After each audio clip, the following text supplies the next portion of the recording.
Guys, good morning and I'm come back.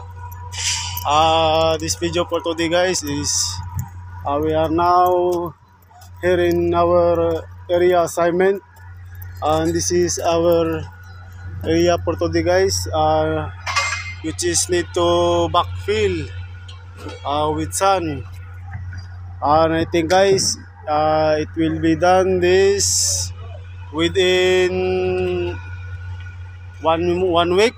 Yes, 1 week, right? 1 week we can finish this 1 week. Right now we are in the level 1. There's a layers guys. Every tapping of the sun, there's a layer must be follow. Level 1, level 2, level 3, level 4. Every layer guys need to compact with some machine like that one. And also there, one guys. So that the soil guys from soap will be compressed and it will be tapped possibly. And that is guys, hope you like it. That is a video for today. There's a supervisor coming us, it's our officer.